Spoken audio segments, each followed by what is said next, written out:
It is time for Brave New Writer at the BookFest Adventure. Welcome, everybody. My name is Desiree and I am the founder of the BookFest, as well as Black Chateau and Books That Make You. And I welcome you. This is Brave New Writer. Now, we've got a few familiar faces with us. You might recognize both Angela and Andy from last time. They were with us as the judges in this panel that is, let me give you the ground rules just a little bit. It's like that pitching panel so many authors have experienced at a writer's convention, but it also is a little bit like a show. I like to say it's Shark Tank, but for writers. The authors, the writers, everybody who's pitching. Okay, and I'm back. Got a little bit of technical difficulties there. So we have given the authors some best practices, some tips. The whole idea was because I've been at those writers' conferences and I've seen the authors come out of one of those pitching sessions where maybe they weren't quite sure what they were supposed to do, or they didn't have the confidence that they needed. And it's really a matter of giving them the boost that they need, because ultimately the agents want to find that next best-selling manuscript as much as the authors want to connect with them. So that's where the idea of doing Brave New Writer come into play. So without further ado, I'm going to go around in a circle and introduce first Angela Shanté. I'm Angela Shanté Johnson. I am the publisher of Sunday Dinner Publishing. We are looking for marginalized voices. That's both in the creation of the story, so authors who are marginalized, and stories that spotlight diversity in the characters as well. We are open to children's lit, to adult lit. So we're open to everything poetry, and that's what we're looking for right now. Fabulous. Thank you. And my apologies. I do realize I'm having some connection problems. So I have a feeling the show is going on with or without me in the background. I do have tech support here helping. But right now what I'm going to do is introduce Andy. And Andy is so good at this that I might just bounce out really quick and reconnect and let Andy kind of do that dancing for just a minute or two and introduce himself. Andy, take it away. Why, Desiree, you make me blush. I'm Andy Ross, and I am a literary agent. I started my agency in 2008. Before that, I owned a bookstore, I owned Cody's Bookstore in Berkeley for 30 years. So I've probably been in the business longer than most people. I used to be kind of a young Turk. Now I'm sort of an old turkey. But I started my agency in 2008. I'm having a lot of fun. It's a lot more fun than owning a bookstore, where owning a bookstore sounds glamorous, but it's really more like worrying about the plumbing. But I do mostly nonfiction. I know a lot of people are pitching fiction here. Maybe everyone is pitching fiction. Fiction is difficult to sell, but fiction books are getting published. So it's so there is no reason why you will not become a best-selling author. Some of the authors that I represent that you may have heard of. One is Daniel Ellsberg, who was the kind of America's greatest whistleblower in American history. And Susan Griffin, who's sort of an iconic feminist. She wrote Women in Nature in the around 1980. Fritjof Capra, who is the author of The Tao of Physics, which sold 12 million copies, something like that. Jeffrey Messiah Mason, whose books on animal emotions have sold in the millions. Unfortunately, I wasn't the agent for those books. I was a bookseller when he wrote them. When Elephants Weep and Dogs Never Lie About Love are his big successful books. I even have a U.S. Senator now who I represent, Jeff Bingaman, who was a U.S. Senator from New Mexico for 30 years, now retired. So what am I looking for? In nonfiction, I like books on journalism that tell a big story. I do a lot of history and current events by journalists. I have a fair amount of scholars, actually. With fiction, I've done pretty well with young adult fiction. The kinds of books I like are sort of realism, usually more kind of, on the literary side of things. Although I have worked on a fantasy. I did have a book that was a fantasy. I just noticed that I'm rated very high in Publishers Marketplace for having done deals on YA and middle grade nonfiction. I just sold 4 or 5 of them recently, all of them in a series of philosophy for young writers. Anyway, so that's what I'm doing right now. I'm looking forward to hearing what you have to say. Fantastic. Thank you, Andy. And thank you for doing that little dance there while I bowed out really quick. I appreciate the grace under fire that you personified there. And next we have Deborah Herman. Hello, Deborah. How are you doing? Do you want to tell everybody a little bit about yourself really quick and what you might be looking for? And go ahead and unmute your microphone. Yeah. There you go. Yeah. First of all, I want to apologize. I am the emotional support person for this elderly dachshund. And right now I'm holding her on my lap because she does sound like a dinosaur roaring when she growls. But I've been in publishing on all different sides for many, many years. I'm an author of 13 nonfiction books. I'm specializing now in nonfiction memoir, my show and tell. My most recent is this book, which it's member of the family. It's the youngest member of the Manson family. And it showed me from an inside perspective what it is to have a major publisher publish your work, how much they still don't do for you. and we just earned back our advance, which I'm very proud of, because it just showed me I was always sort of in the bread and butter mid list, which for those of we can explain all of that, but it doesn't really exist as much as it used to. I've worked with my husband's literary agency since the early 90s. He puts out this book. Some of you may have seen it.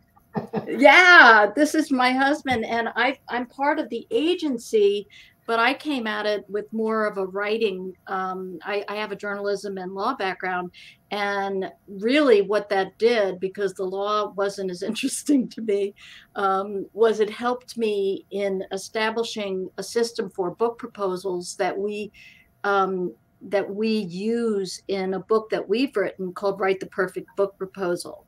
The agency is primarily nonfiction, many, many titles. But when I saw changes in the industry, I went back to school and I studied digital marketing strategy and social media strategy, because I was like, this is snake oil. I have no clue. And we started a social network called Writers Networking, which I hope some of you will check out. And I branched off into an indie hybrid publishing company where I do look at fiction. So today I'm going to be listening with both sides. And what I look for as far as the agency, I know it when I see it, and I know the kinds of books that are so-called Jeff Herman books. And for the indie publishing, I'm really looking for people who want to learn how to navigate the industry and who are not afraid of the word platform, because part of what I do as an author branding person is you all have the greatest opportunity in this day and age than ever before to build platforms and to compete. And so I try to teach people how to do that, and so that it's tough, but you can do it if you are professional and you learn your craft and you learn how to market. You can be successful. So that's my spiel, and I'm sticking to it. Oh, good. Well, I hope you do, Deborah. You are multifaceted, and actually, all of you have many different facets. Yeah, I think you're gonna enjoy some of the pitches that are before you. And just so everybody knows too, if you have questions for the agents at the very, very end, we will open it up for questions. if you have a question in the audience, just feed it to us in the chat and they will get it to me and I will relay it. So we'll do that at the very end. And yeah, we can talk maybe a little bit more about author platform and stuff like that. But right now, without further ado, I'm going to bounce myself out and I'm going to bounce in our first picture. Here comes Andrew Lesh, everybody, on the Brave New Writer. How's it going, everybody? Can you hear me? Very All well. right. Not blowing anybody's eardrums out or anything like that? Yep, just perfect. Awesome. And Deborah, I understand the emotional support human. I got a 9-year-old St. Bernard right below me right now. So, but yeah, without further ado, my name is Andrew Lesh, and I'm here to pitch my YA fantasy novel, The Freewaves: Curse of the Claimed. It's complete, just under 100,000 words, and is intended as the start of a series focused on ocean-centric magic and solar punk technology. When he was abandoned on the shores of Kelowna, a small island in a large oceanic world, Takeen didn't know what the future would hold. But he found a family with a pirate group that called the Spit of Land home. Years of training and fine-tuning his roguery, avoiding the Grand Island Navy and the despised, powerful magic users hidden out in the Rim Islands, it's led him to becoming captain of Kelowna's pirates. Yet he yearns for more. More for himself, more for his found family. And as bad luck would have it, he'd get his chance. After taking a stash of gold from an unsuspecting ship, Takeen, the 18-year-old Robin Hood to his Merryman-esque crew, the Freewaves, is unaware that the stolen treasure is intended for the world's most powerful crime syndicate, the Undertow. Never a group to let things go, the Undertow threatens Takeen's home, but they're willing to leave them be for a price. The syndicate intends to use the Freewaves' unique skill set, their talents atop jet-propelled surfboards, for a job. With the fate of the Pirates' Island hanging in the balance, Takeen and his crew are forced to go against an even more daunting foe. The job and the secrets surrounding it involve the ostracized magic users of the world, and the future of these ocean-claimed may rest with the Freewaves and their captain, who has an even more integral part to play in these events due to the family he thought long vanished. Tonally and thematically, it's comparable to Lee Bardugo's Six of Crows, but I took a little inspiration from Scott Lynch's Lies of Loch Lamora and Mistborn by Brandon Sanderson, and then a little bit of ideation from N.K. Jemison's Broken Earth trilogy. I love her. They're four of my favorites, so mixing it all together seemed like a great plan.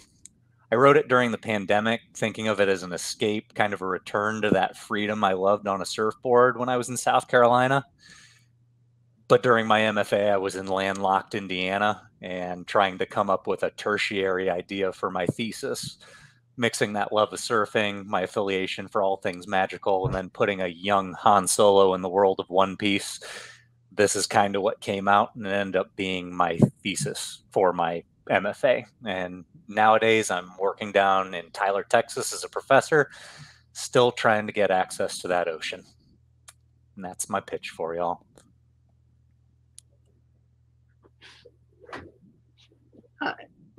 Do we comment on the pitch? On all right. Yeah. Thank you. Thank you, Andrew. Fabulous job. Thank you. And yes, if you have questions, if you want more clarity, want to follow up with Andrew, now is the time to do that. I think it's a good pitch. The problem with trying to pitch a fantasy book is, you know, there's a lot of ins, which is the same problem as writing a fantasy book, which is, you know, there's lots of ins and outs in an alternative universe, which, you know, you have to present so much backstory because the reader just doesn't understand the rules of that universe. I mean, if you're doing a book about World War II, you don't have to spend a lot of time talking about World War II because everybody knows enough about World War II that you can just get into the story. But if you're creating a fantasy world, it's very difficult because it's fantasy.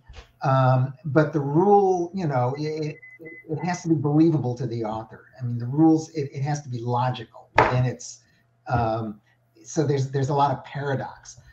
It was a little difficult for me to follow because of that. I'm not sure how you could have gotten around it. You did explain kind of the rules of the fantasy world.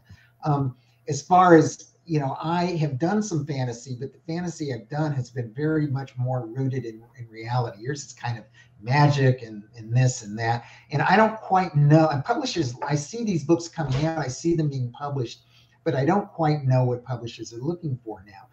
There tends to be, I wouldn't say fad, but there's at one point everybody wanted trolls, and now they don't. There's nothing new to say about trolls, or dystopian is almost impossible to get published now because you've got to come up with some new concept, and it's very hard. So I think an agent who is really focusing on that niche is probably going to serve you better than somebody like me.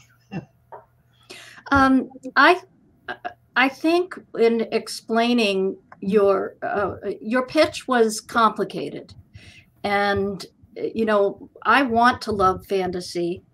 I've published some fantasy, but story is story.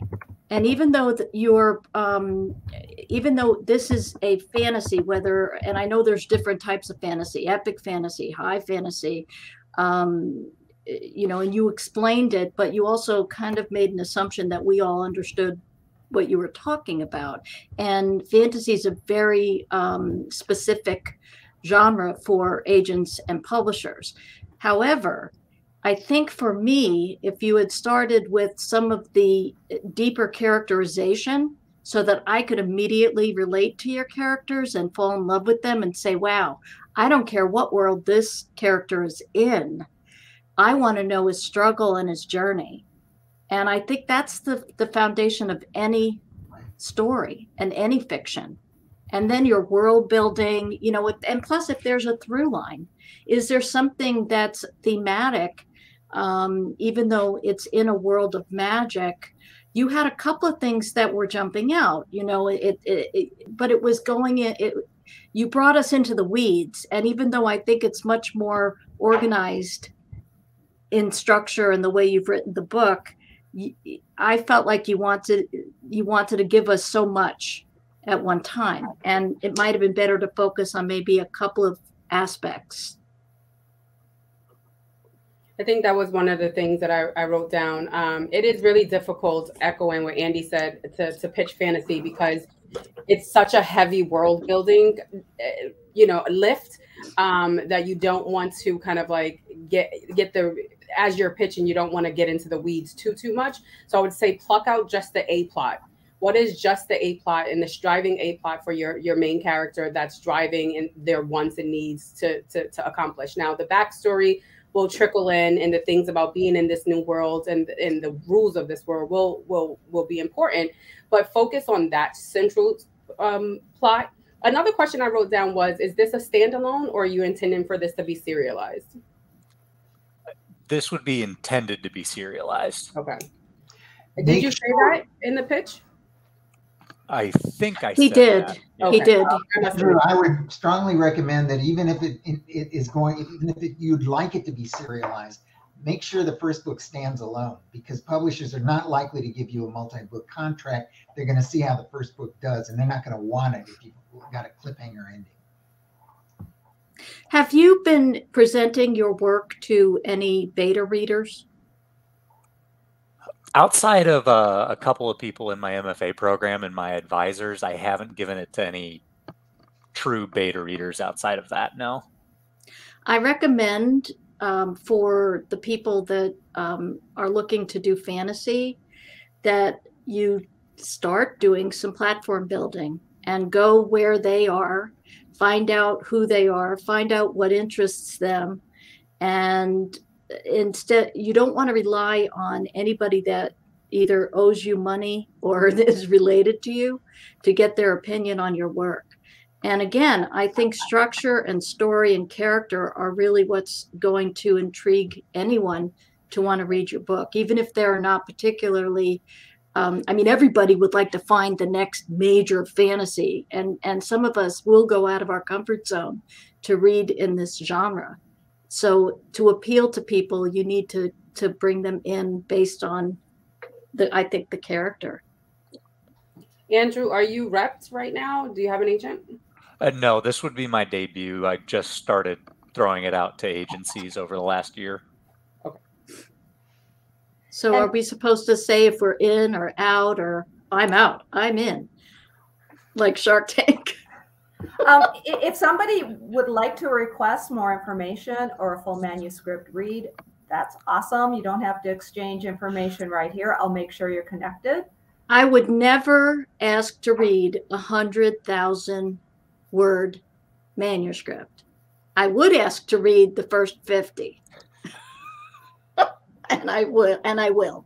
I am probably the wrong guy for this, but what you should do is, do the research. You probably already know this. I tell people to go to agentquery.com, and you can hit a button and it'll call up everybody who is specifically looking for science fiction and fantasy. Also subscribe to Publishers Marketplace for a month. Yes, we should read this book too, right? All the agents list what they are interested in. Oh yeah, you definitely should do that. Sorry, that was totally awful. No, go plug it. But Publishers Marketplace is interesting because they have a deals page, and it tells you not all the deals that are going down, but probably half of them. And you can call it up by, science fiction and fantasy, just the deals that have been going on for 10 years if you want. And it's just interesting to see that the kind of subjects that are in fashion and out of fashion. You're not going to see, when I first got into this business in 2008, almost everything was a zombie book or a vampire book. And now you see very little of that.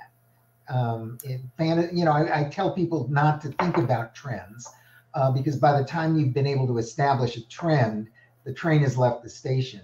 But with science fiction and fantasy, it tends to be more trend driven than other genres.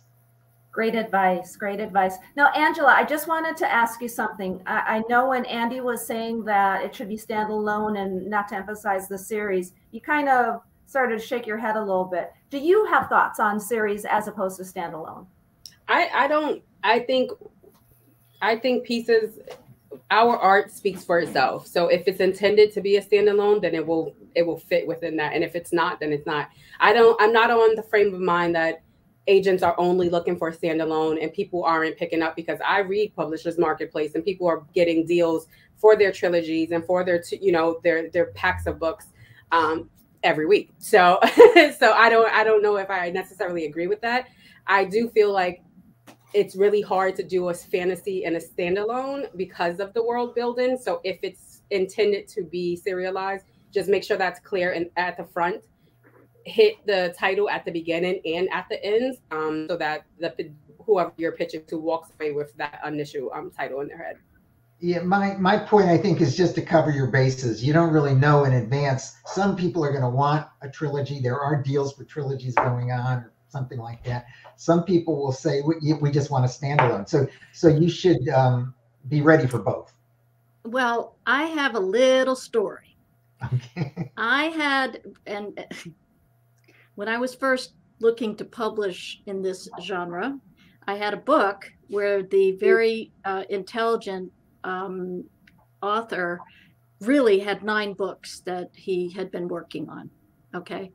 Now, the first book, we really liked it and it had a lot of potential, except when we really dissected it, nothing happened because he was waiting to do it in the next book.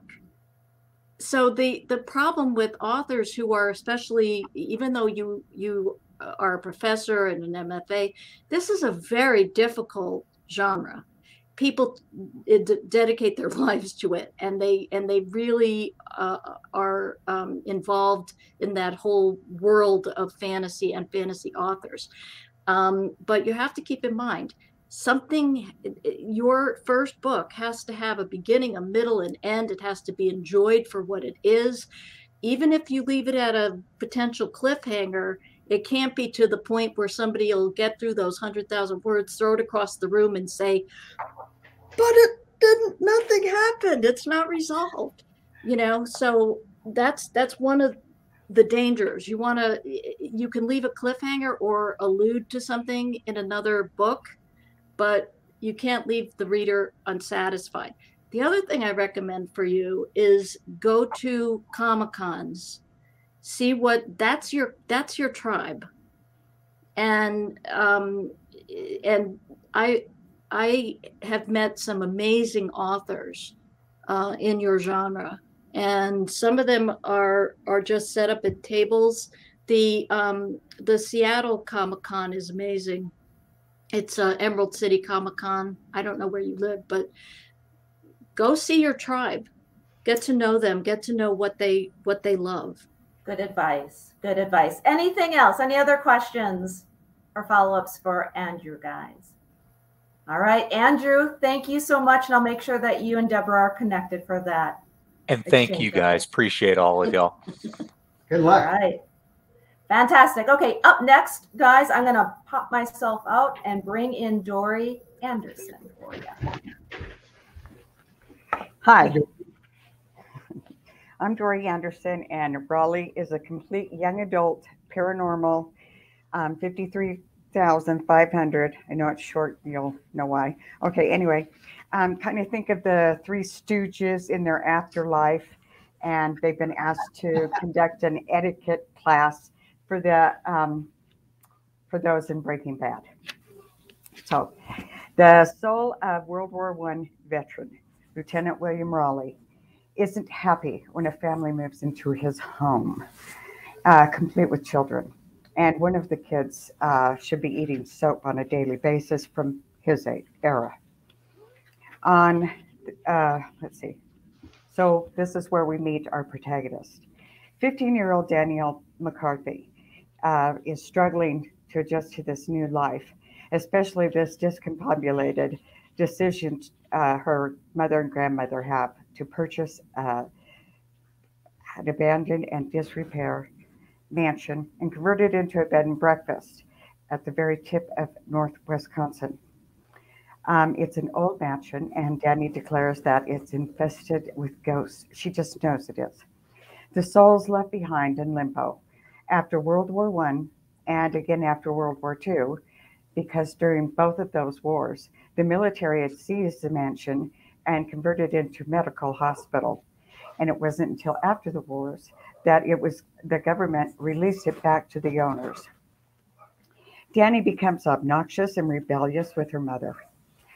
And during this time, she meets our antagonist, Brandon Iverson, 16-year-old delinquent that has been using the basement of the mansion the whole time to cut, weigh, and bag his narcotics or merchandise for distribution.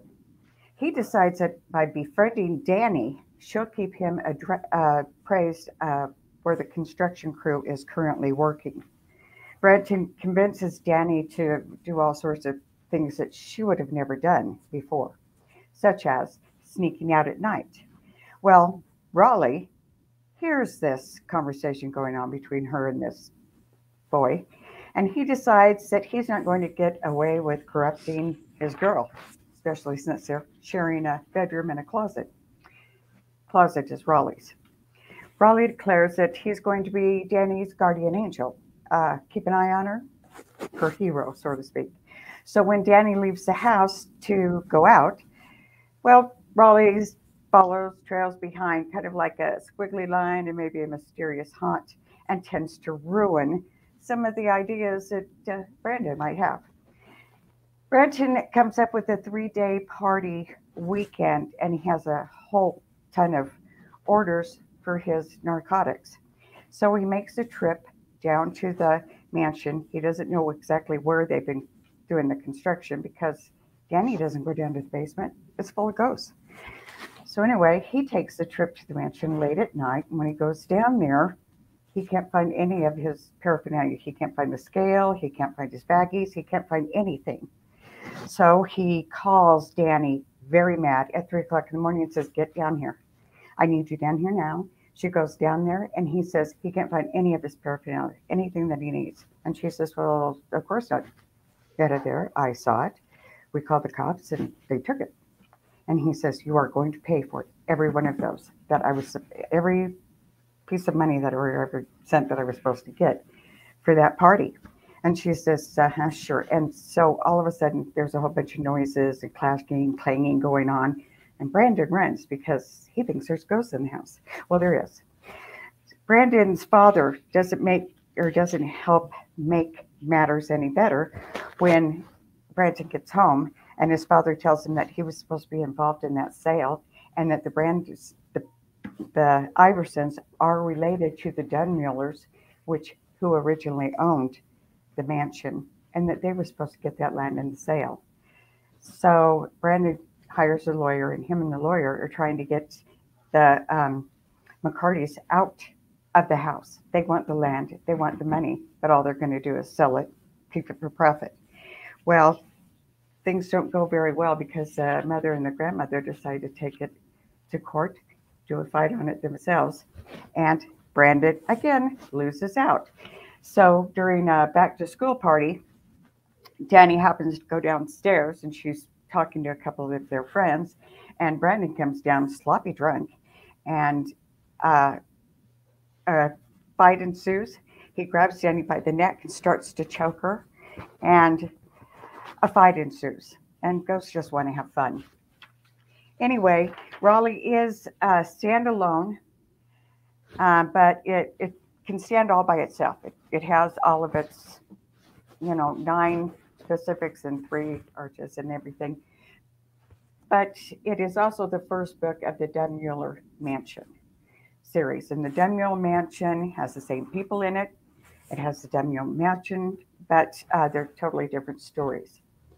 And it has been professionally edited by L. Tabbitt Enterprises and Ellipsis Editing.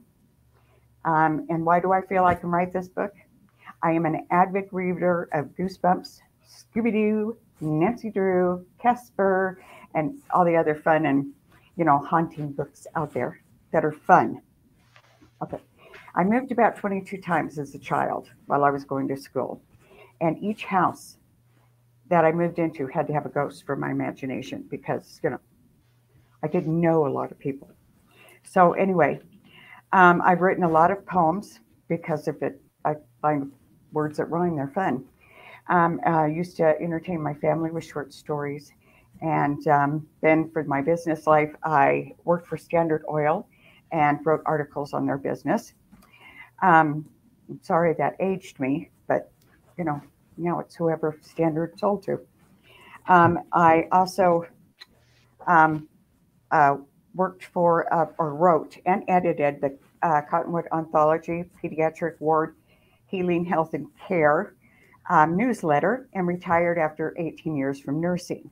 I was a beat reporter for the Salt Lake Valley Journal, and in December 2015, I received the Editor's Award, and have self-published a couple of small books. I'm a member of the League of Utah Writers, the Society of Children's Books Writers and Illustrators, and completed the the Institute of Children's Literature, and a member of an online and a roundtable critique group. All right, fabulous. Ghosts just want to have fun. I love that line. Fantastic. Okay, who wants to start with Dory? Either of you, or because I'll jump in. Is that okay? Please do. Okay. If you're looking at that age group, my first, I love the idea of ghosts and hauntings, and I'm all about that. But you mentioned all of these series that, Casper, Goosebumps, Scooby-Doo. Mm-hmm. I don't think any of them would dare have narcotics. I think that's really too dark, and it's that's my opinion. Mm-hmm. I think that there are other ways to show, that this is like one of Fagin's boys, like that he's a delinquent and he's doing bad things. But mm-hmm. I would be very concerned about showing any kind of drug use in a book for this audience. I think it's even a problem for new adult. So the first thing I would recommend to you is to really study that age range and what some of the best practices are, because you're getting into areas that are not fun. And I also think in terms of your pitch, it could be shortened and focus on just some of the basic storyline. That what you have is, and I don't know what you're all taught when you're being taught how to pitch. I'm never on that side of things, but I don't know if it's important to say, that it's the protagonist and the antagonist, as opposed to just explaining the story and that, the main character is so-and-so and here's what she's about, and give a little bit of character sketch. And then, and I would introduce the fact that the ghost becomes the bad boy's guardian angel even earlier in the description, because that's pretty cool. And if you look at all the movies, like when I go and I try to look for movies that I really do, I look up the best movies that have ghosts in them. I swear I do that. Okay. That's what they usually come up with. And again, you have to think about people finding what it is that you're writing. What are they looking for? What are they putting into Google? And I think books that have, for YA, that have ghosts and guardian angels and all of that, are interesting. And I think that will interest readers in wanting to look further. It sounds to me like you've got a lot of really good things going for your book. And I know that you said it was professionally edited, yes, but I never believe that. I always say, was it developmentally edited by someone who knows publishing? For the amount I paid, let's pray I did. Well, but if I'm looking at it as a publisher, if somebody says I paid a lot of money and had somebody edit my book, I don't care. I want to make sure that it fits, that it's going to sell, and that it fits the readership. So I hope that you did.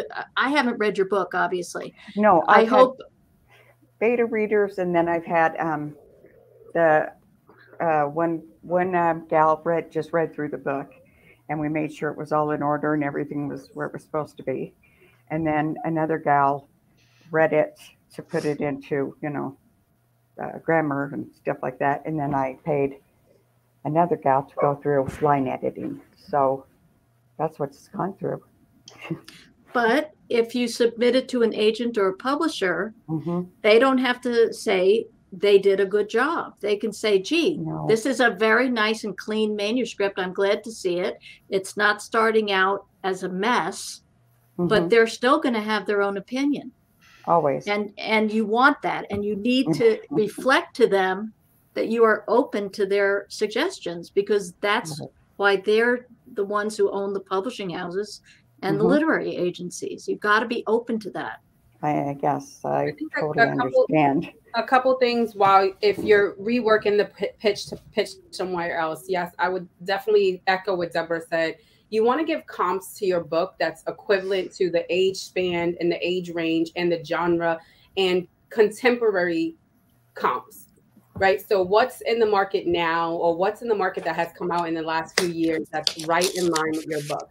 So while we love Casper and I love Goosebumps, I grew up on Goosebumps, those don't necessarily put my head in the frame of where you're kind of like pitching your book, because it's a little bit older than that population. The second thing I would say, good point. The second thing I would say is, unless your personal story is tied to why write this story, you could leave some of this stuff out. So Okay. the things that the history of your experience in writing, editing, the library, the journal, those things don't necessarily need to come into the pitch unless it's tied to, you know, the fact that you lived in multiple houses and there was always like, I would have much rather you led with that, because that seemed very important and very, I put a star next to it. I was just waiting for that connection. Absolutely. Right. Okay. So we want to see this creepy story that Doreen is writing. How is she connected to it? Right. What is from her life that she's taken into now this pitch that says, this is my why. And so those are the only personal things that I would say to include in your pitch, and to take everything else out. Okay. That's excellent. I think you're right. In any like and Andy, I'm sure, even if it's nonfiction too, in a book proposal, when people are writing their author bio, it really, you don't have to prove to us, I've written this, I've written that, unless it's relevant. But if you can tie yourself to what it is you're writing about, that was a very excellent point. I tell people that that they have to have platform, and platform is one of two things. Either you have an endowed chair at Harvard, or you're sleeping with Oprah's hairdresser. Okay, so in other words, you have the authority to write about what you're writing about, or you have connections where you'll get promoted. Well, my only comment is, I think that your pitch was a problem because, you know, you were trying to give a synopsis of the story.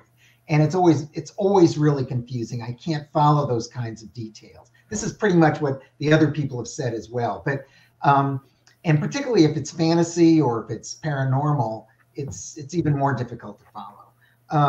What I want to know is the narrative arc. And you know, people, you know, when I get rejected, it's like it's always, I don't see the narrative arc. So what's the narrative arc? You know, it's an act 1, act 2, act 3. You probably already know this if you take a writing class. All movies have a narrative arc.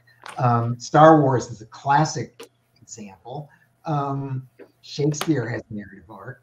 I mean, it's there. You know, if you're doing metafiction, you know, if you're writing fiction about fiction, yeah, you can play around with it. But Aristotle described it 2,500 years ago of, you know, kind of an introduction and then rising action and a climax and then falling action.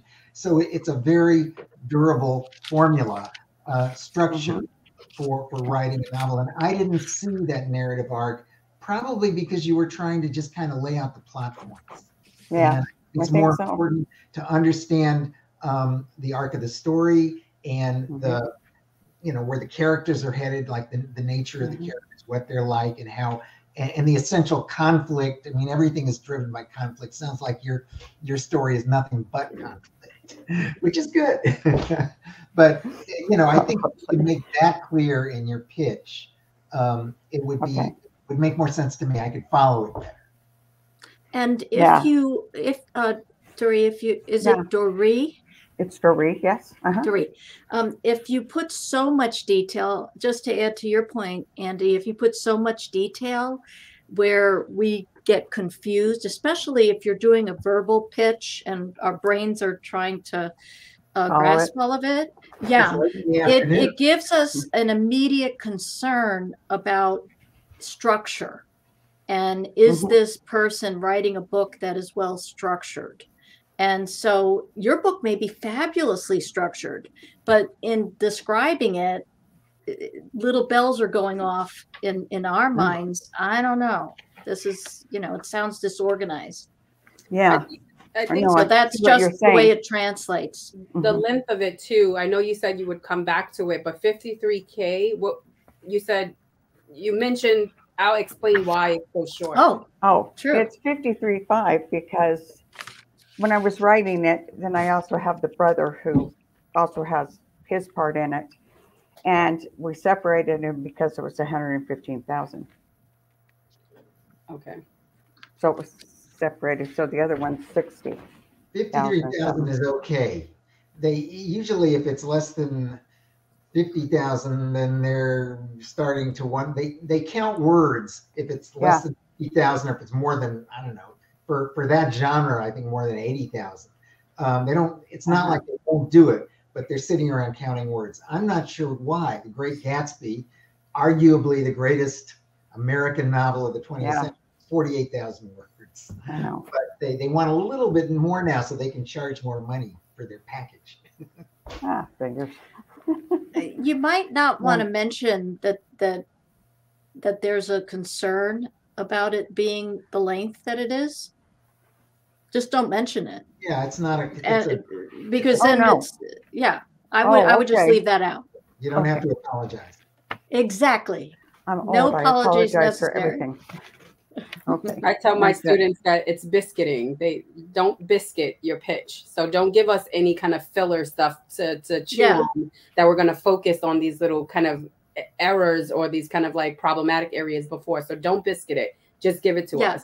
Yeah. Okay. I like that. I'm going to steal that. I've already written it down. I know. We're learning from each other. It's awesome. I think so. Okay. Yes. All right. Anything else, guys, for Dory? No. Thank you, Dory. Fabulous job. Thank you. Thank you. Thank you. And just to circle back and answer your question, Deborah, and kind of answer your question, yes, everybody has actually been advised 3 to 5 minutes for the pitches, but it's a little bit like throwing the little birdie out there. Once they get out there, they might do something a little bit different. So you just kind of sit back and cross your fingers. But yeah, and I agree too that the plot points, and we've discussed that, the plot points. So Dory and all of the pictures, remember, you do have the recording of that session. So if nothing else, go back and watch that, because we've touched on a lot of those when we were doing our boot camp. But coming up next, I am going to bring Raven West onto the screen for her pitch, everybody. Okay. I was helping there. Welcome to my kitchen, everyone. I hope come on over. We'll have dinner after the show. Have a really good time. Woohoo! That's great background. You know, I haven't eaten yet, so I'm going to take you up on that. I make a great brisket, Deborah. Absolutely fantastic. I want the recipe. Anyway, as it's already stated with the name on the bottom there, my name is I am Raven West, the author of Vashti's Daughter. Is a 97,000-word Jewish time travel fiction about Anna Stein, who's a 29-year-old book publisher who finds an unsolicited manuscript titled Vashti's Daughter by Nathaniel Braverman, PhD, on her desk, and viciously picks it up and throws it in the trash. No unsolicited manuscripts for me. But this manuscript mysteriously keeps turning up in her car, in her office, in her apartment. So she finally gives in. She starts to read it. Then mystical forces propel her back in time, where she discovers she is in fact the reincarnated daughter of Queen Vashti. And she learns that she must fulfill an ancient vow and break a curse put on her centuries ago, before her 30th birthday, or else she'll be doomed to suffer eternal heartbreak, not only for herself, but for all her future generations that follow. Think the time traveler's wife wanders into the red tent. Or it's a spinoff from the #1 best-selling book of all time, the Bible, because Vashti is a minor character in the book of Esther. So no worries. If you haven't read the story, in the 2nd chapter of Vashti's Daughter, when Anna goes to her friend's Purim party, the rabbi takes out the scroll and reads the whole Megillah. So whether Christian, Jewish, secular, atheist, the story's there. And by chance, God is not in the book of Esther, so I can't offend anyone, which is fantastic. The plot also contains a budding romance between Anna and Nathaniel, Anna's vengeful ex-husband in the present, and the chauvinistic son of Queen Esther in the past, who continued to thwart her efforts to succeed both personally and professionally in 2 different eras. With elements of Jewish mysticism, astrology, tarot, numerology, and of course, reincarnation, Vashti's Daughter takes the reader on a journey from Syracuse University basketball to the Catskill resorts in upstate New York, to Brandeis University in Los Angeles, to modern day archaeological digs in Iran, the International Book Fair in Jerusalem, and to ancient Persia, and back again, forth and again, to the finale that will change the world's view of a biblical heroine.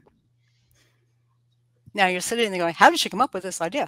I'll tell you how it happened. Back when I was all of 12 years old, now understand, I can't remember where I put my keys yesterday, but I remember this event vividly. In my small temple, we had, a Purim party, which is a costume party. And all the little girls come dressed as Queen Esther, Queen Esther. Well, except for me.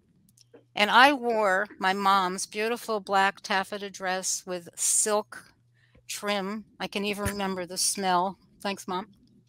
And I walked on the stage and I said, I'm Vashti. Well, I was booed and ridiculed. Evil Vashti, go away. And I stood there and I said, people, if it weren't for me, you wouldn't be here. It's called but for, Deborah. I think you understand the legal term, but that's true. So I always felt very strongly about this character. And when I had my 3 daughters, every year when we would go to celebrate the holiday of Purim, we would all come as Vashti. And I was very happy to see that over the years, there were more and more little girls dressing as Vashti and less as Esther, which was amazing.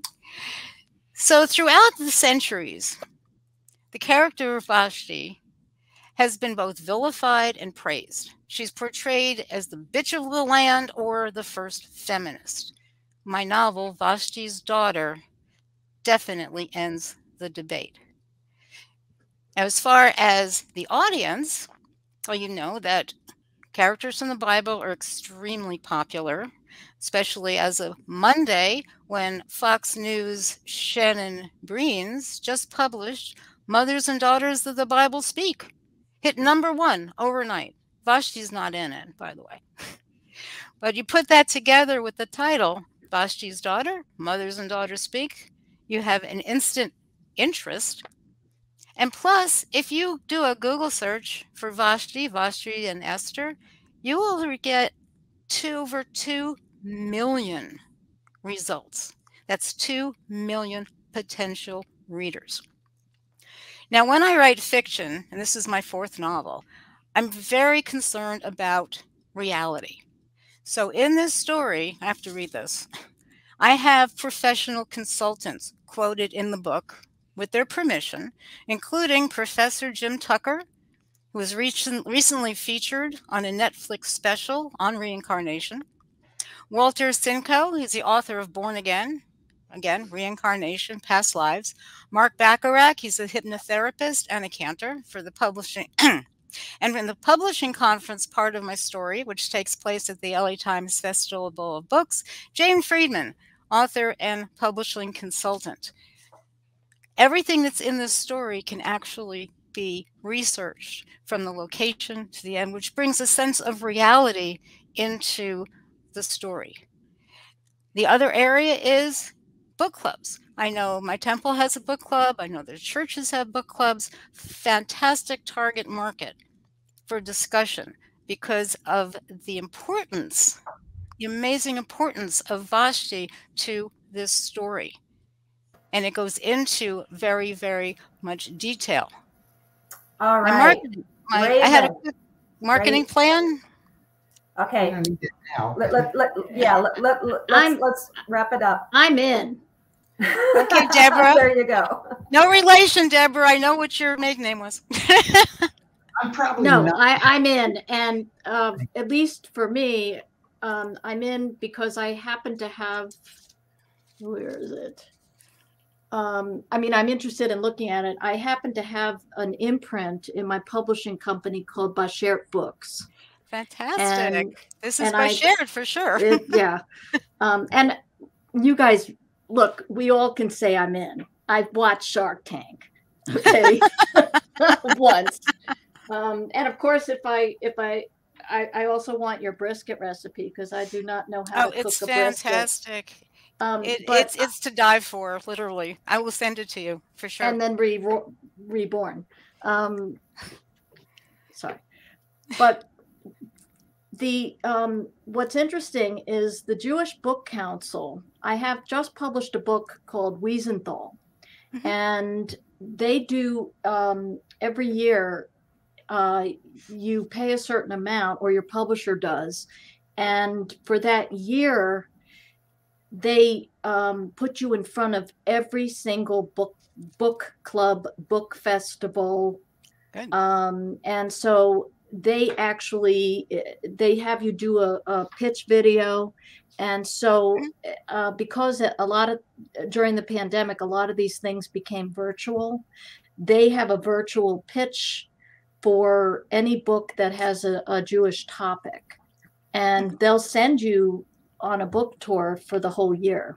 Fabulous. After the book comes out. So I've just done this. And and again, I don't know your writing, but I have an interest in what what you're doing. And I think the only comment I'd make about your pitch is I think some of us might have responded sooner. You didn't necessarily need to go into all of it. I had pause. I was definitely nodding my head in agreement. Yeah. And we might have said, okay, what's the marketing plan? Okay, sometimes you don't have to worry so much. It's sort of like, you had me at reincarnation. Like one of your first lines, I was, so that is my only comment about your pitch, but I think it was very well organized. You all. Thank you. I'd say, I thought it was a great pitch, and you had me when you Thank mentioned you, Brandeis University, because that's my alma mater. But, oh, really? It's just down the street from me. Well, mine was in Boston. Is it in LA or? Oh yeah, Brandeis Bardeen Institute, the House of Book. Oh, yeah, okay. It's just over here in Simi Valley. My Okay, daughter's. No, I was the one in Boston, but Yeah. I like the. I live close. I'm in Massachusetts, and you're near Simi Valley. Yeah, in California. I know it very well. I like the fact that you didn't just do a kind of a plot points, but you kind of explain the significance of feminist heroes and in the Bible. I like all that stuff. So that there's sort of a it's more than just this happened and then that happened, because that's one of the things I'm looking for. I don't really understand time travel and reincarnation, so I may not be the right agent for this book, but it was a very good pitch, and I think people are going to be interested in it. The one thing that I would kind of just advise for you and for the other people as well is I don't really have a good sense of what is driving these characters, and that's really important. Books are really about characters. Plots are just devices to move the character from point A to point B. And I always ask myself when I read a novel, I ask myself, what does the character want, and what does the character need? And what is his external desire and what is his internal need? Okay, so for instance, Macbeth wants to create a dynasty, but he needs to overcome the guilt of murdering the king. The characters are really, really important, and I don't have a real sense of what's driving those characters. Not for you and for the other people who made pitches. It's important. I'll also say for you and the rest of the pitches, the marketing plan and all of the extra pieces that you would put into a book proposal, just have it in your backpack when we ask for it. So we don't. Okay. So if we say, "Do you have some comp titles?" You can say, unless it's organically already in your pitch. So I felt that you were getting ready to start talking about the marketing plan, promotional plan, and what you're going to do. We don't need that necessarily at the pitch until someone asks for it. Well, I did want to mention one thing, because Erwin got his award today. He's my super friend that I have worked with him in Promotion Motion. He's my PR guy, and I won an Erwin Award several years ago as a member of the Southern California Publishers. So I had to throw that out there because I was like in tears watching Erwin today. We're really, really good friends. So thank you, Desiree, for that wonderful recognition. He is my hero. I have to throw that out there. Sorry. Absolutely, and thank you. Does anybody else have any questions or comments for Raven? It sounds like Deborah might be interested, so I'll make sure you're connected afterwards. And thank you, Raven. That was great. Okay, thank you for inviting me, and it's been wonderful to share it all around, and happy Passover coming up. Brisket to you, Deborah. That's really all I want. You just wanted the brisket. I know, it sounded good, didn't it? All right, guys. Next up, I'm going to pop out and bring in Sam Brunk for you. Hi, Sam. Hi, everyone. How are you? Thank you very much for taking some time for me today. So I'm Sam Brunk, and the novel I'm pitching, entitled The Doctors Have Their Words, is a dark and often humorous work of accessible literary fiction about a protagonist named Jarvis, who pledges as a child not to become like his father and literally becomes his bitter, unhappy mother instead. The book opens with a phone call from Jarvis's runaway father when Jarvis is 11 that solidifies his resolve to follow in his father's footsteps. Then the narrative shifts back and forth between the unreliable narrator, Jarvis, remembering as an old man as death approaches, and his earlier life with its dogged pursuit of that goal.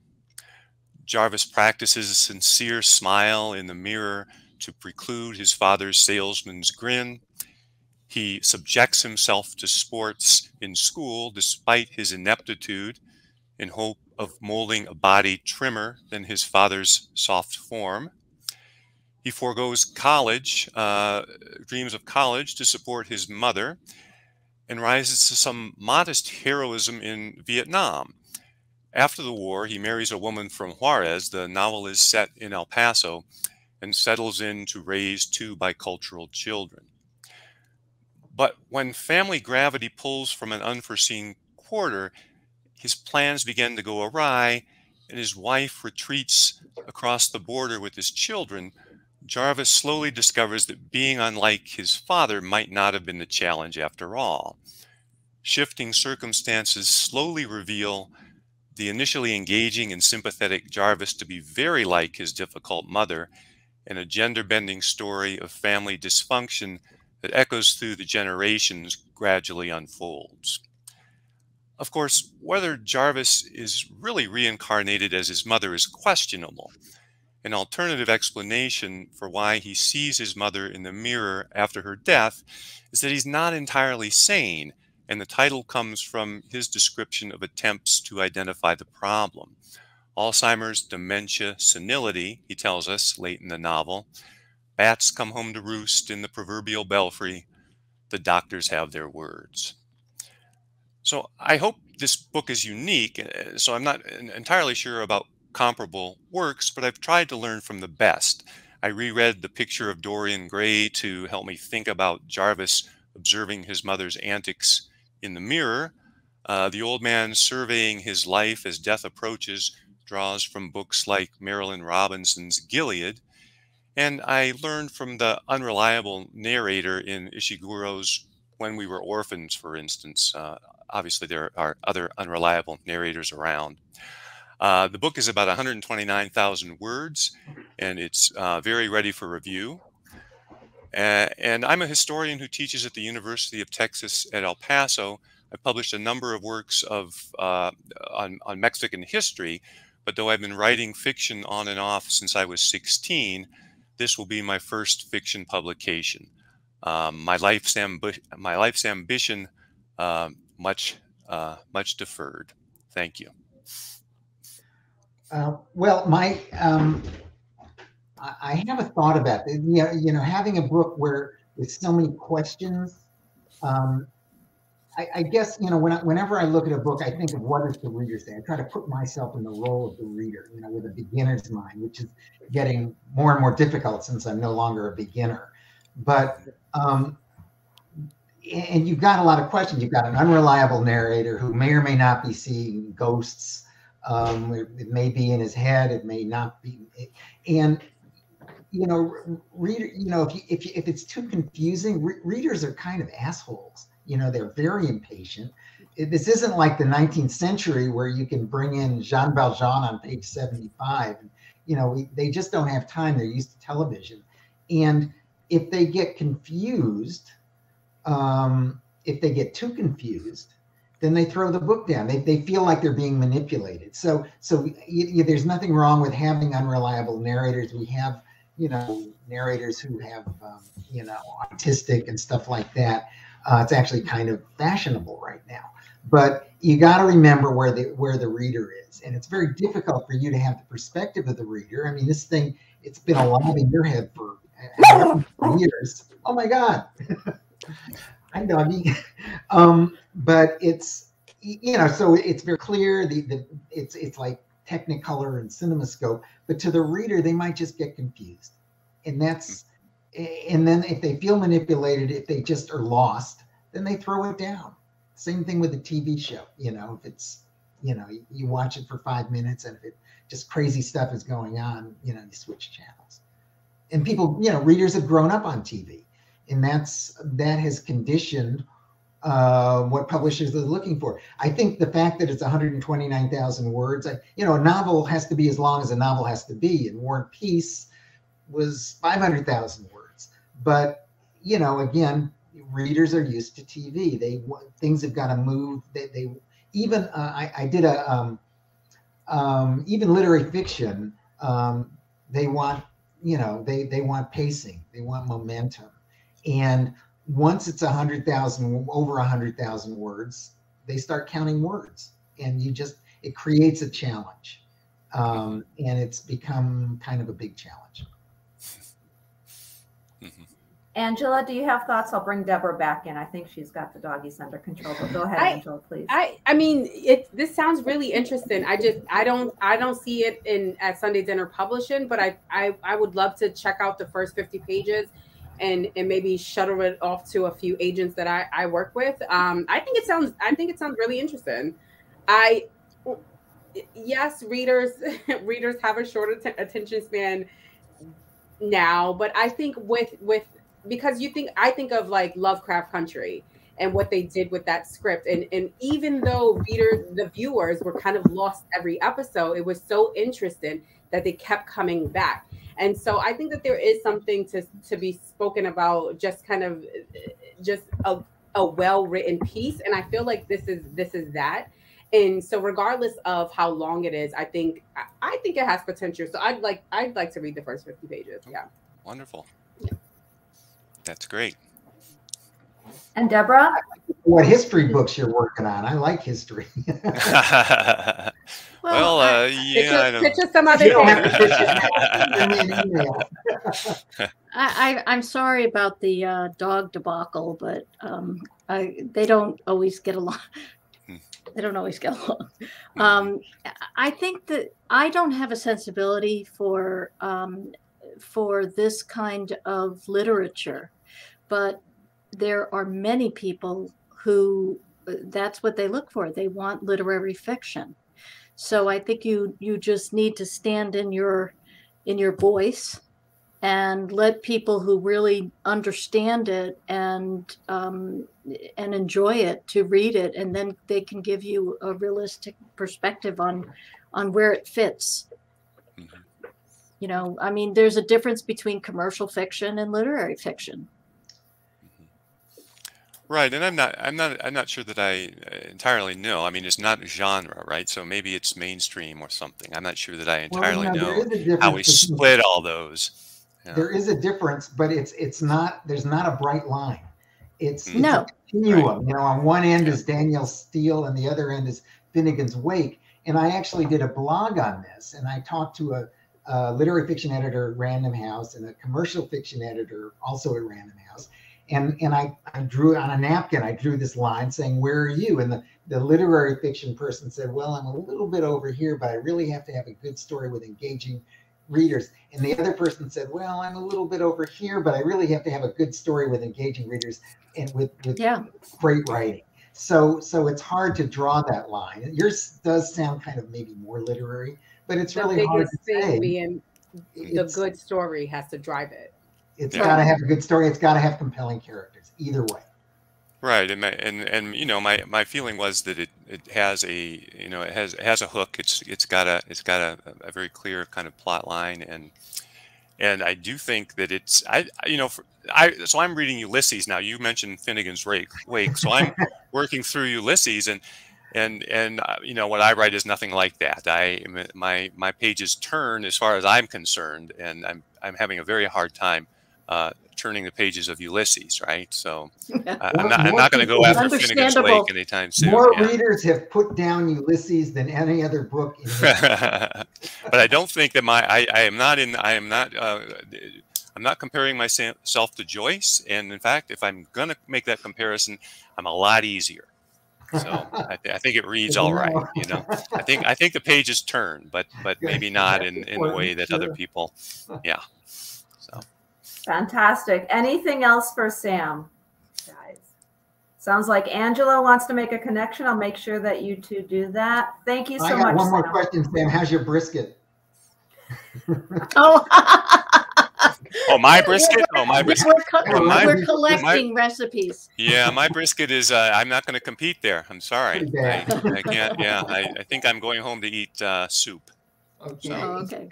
Yeah. All right. Thank you so much, Sam.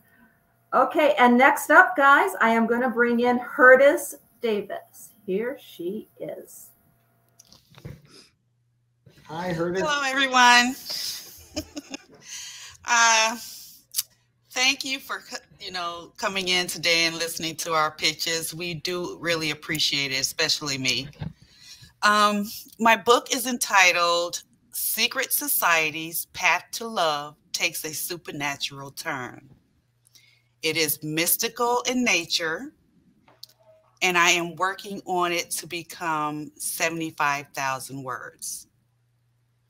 The book is going to be a series, at least that's what I would like it to be. I also am looking for my book to become a movie. There are 7 characters, main characters in my book, and there are 5 characters that have questionable lives. The first one is Miss Sabrina Shaw, Mr. Cincinnati, the old couple, and the librarian. Miss Sabrina Shaw is 19 years old, and she just graduated college and decided to travel to Paris for artistic inspiration. Mr. Cincinnati is a pianist and is quite the charmer. Miss Shaw becomes possessed by the devil through the old couple who were into the dark arts before their passing, and they will like to stay alive by taking over Sabrina Shaw's life. Mr. Cincinnati hasn't heard from Miss Sabrina Shaw in some time, so he's kind of wondering why Miss Sabrina decided to stop writing him. Again, my name is Hurtis Davis. Is that your pitch? That's your pitch? That's my pitch. Oh, I'm back. that ended fast. Good job, Hurtis. Can you speak a little bit longer pitches during our session? So I thought I had a little bit more time there. Caught me with my headset.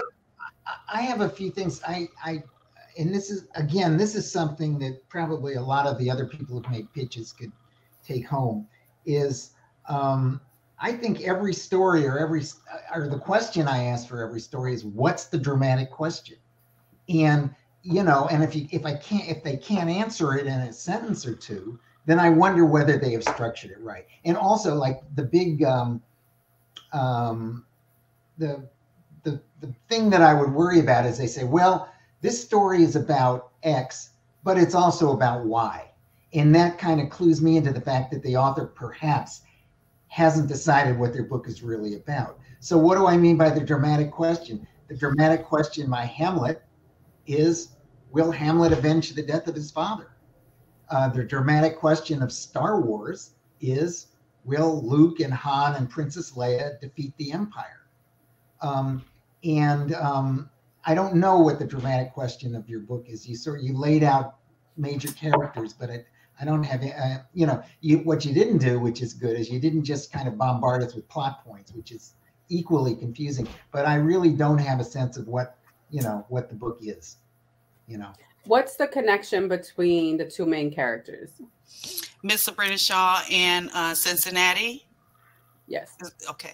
Those two are strangers from the beginning. They were strangers. Miss Sabrina Shaw came into Paris after graduating college. She's not from Paris, never grew up in Paris. However, Cincinnati has. He's a local of Paris.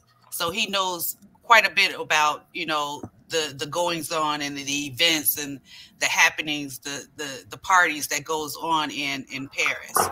But he's very subtle in his life and who he talks to. He's very subtle, but he has a lot going on in his life, in his background, that will surprise Miss Sabrina Shaw. But right now she can't think of anything else but why is her house, or she's being possessed by the devil right now. She's trying to figure out why she's being possessed by the devil. Why is her cottage being scrutinized in all kinds of ways by this old couple? So they're strangers, but eventually they become very close to each other because of this incident. Eventually, and no, I don't know exactly how I'm going to end it. That's why I want it to be a series, because I don't want to end it. I want it to keep going. Well, even in a series, there's some sort of closure, right? So you think about Children of Blood and Bones, and every book is kind of like it's not necessarily a standalone, but there is a sense of resolve in the plot for that. Think about Star Wars, right? That it ends with the destruction of the Death Star, but you know, and there was the next one. Yeah. Like, so there should be a story arc, there should be a character arc, there should be some semblance of closure in the first book, but then that nugget of, and then the journey continues. So I would say to beat out your first book. Who are the characters? What are their wants, their major wants? What's the driving plot of the two of them? Because it kind of sounds like some of that is still not really hammered down. Right. And you said it's lead into 70K. So what do you have finished for now? 3,000. Oh, you're just getting started. Yeah. Okay. Well, that's okay. That's okay. There's a lot of character and work and plot development, and that seems like it needs to happen here. Yeah. Okay. Yeah. Yeah. Well, thank you for listening. But I mean, I'm all for devils and possessions and things like that. Oh, that's my jam. Yeah. Let me just say, like an inspirational story that I think it's hard doing, and you know, you have to. Well, probably the best novel that I have represented is Beauty of the Broken by Tawny Waters, which is a YA, kind of a literary YA novel. It's sort of a lesbian coming of age story. And it ended up winning the International Literacy Association YA Award. But, you know, she'd been working on it. It had been under her bed for 10 years. And 10 years ago, she sent it out. Nobody wanted it. And then when I got it, I knew on the first page that I wanted it because I could tell from her voice. But, you know, I said, well, not to make too fine a point about it, you got to rewrite the second half of the book. And when the book was published and won all these awards, somebody asked her, why is it you couldn't sell it 10 years ago? She said, because it was shitty.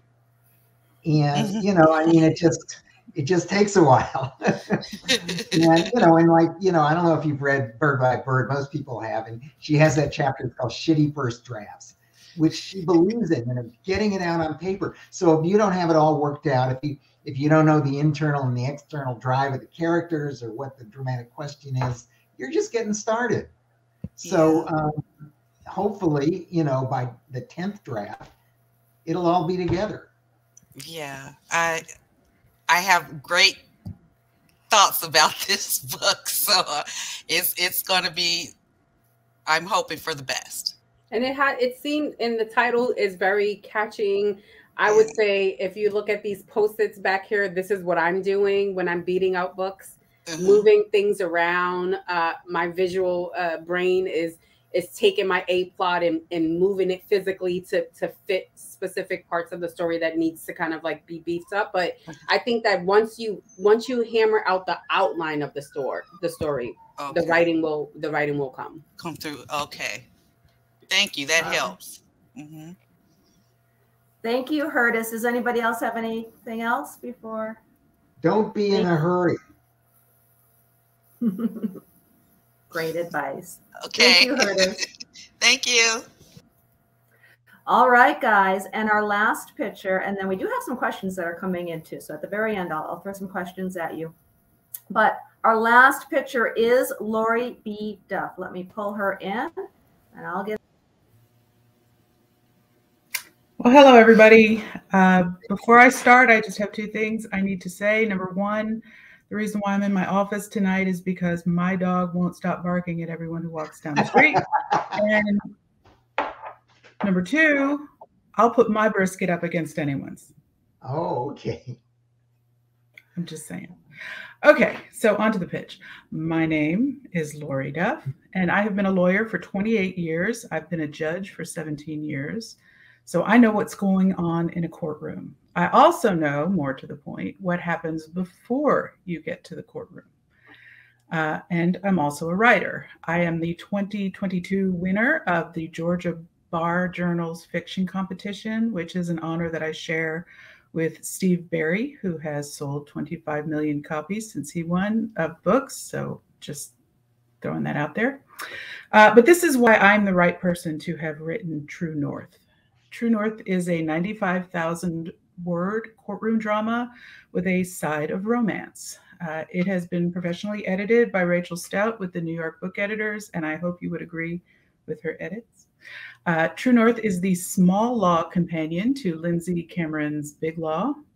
It is a John Grisham novel written by Emily Henry. It would appeal to fans of Law and Order and all its iterations, and for older folks like me who miss Ally McBeal. True North tells the story of Jessica Fisher, a 29-year-old lawyer who lives in small town Ashton, Georgia. And the town itself is really a character in the book. In Ashton, she is the only female lawyer. She represents the local high school football coach, Trip Wishingham, who is being sued for the paternity of a 16-year-old girl who was conceived under some questionable circumstances during his senior year in high school. Jessica cannot stand Coach, and she disagrees with nearly everything he says, but she represents him because she needs the business. She struggles with keeping her own moral compass pointing towards True North while publicly representing Coach's interests.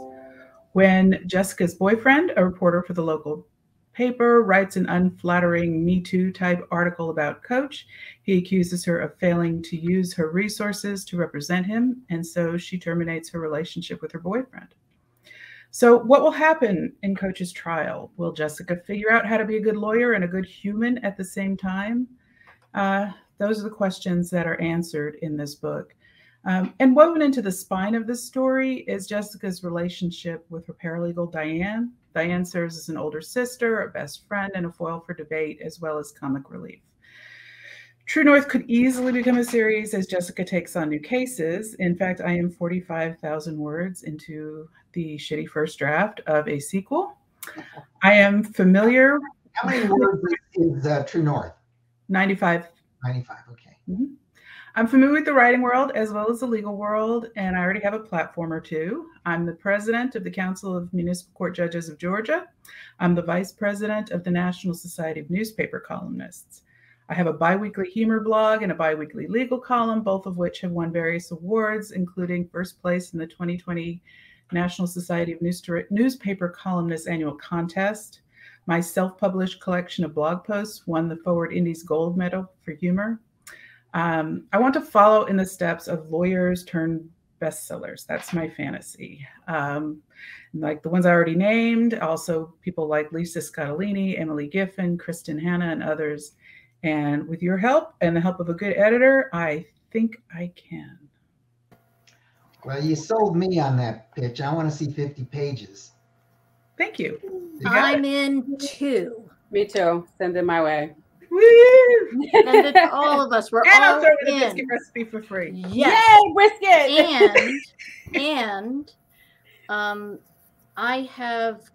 I'm creating an imprint with the founder of the Integrative Law Association.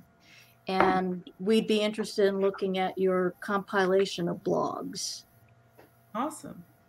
It's an interesting, it's an alternative to adversarial law. I am actually a registered neutral with the state of Georgia. I'm a mediator and an arbitrator, and I've taken classes in collaborative law. Not that I can get anyone to buy in, but no, you would be very interested in this. Kim, do you know who Kim Wright is? I'm sorry, I don't. She's well known throughout the world for this work and it was originally, I forget what it was called. It was something lawyers, but it's now integrative law, and it's a very interesting group. And I used to be a mediator for many years. I did court appointed cases for divorce and custody, and that was so do you guys notice I'm adding things to why she should reach out to me? Right. Well, no, it's a competition. In my defense, I can say that I have a lot of experience with the law. I dropped out of University of Michigan Law School after a year. So. Good for you. Well, what I did is I survived first year, realized it wasn't for me, but then I finished and did a dual degree in journalism. All right. Because my parents would have killed me because I had been talking about it since I was 10 years old. Anyway, you did a great pitch. I think any of this group would be great. And Lori, this would be your first book? Are you agented? I am not agented. I have 4 self-published collections of my blog posts, and they've done pretty well. I got an ad on, what is it? I'm blanking now. I want to say BookBub, Memorial Day weekend a few years ago, and I got 35,000 downloads that weekend. Wow, that's cool. Yeah, I thought Memorial Day weekend, no one's looking at their email, but apparently they did.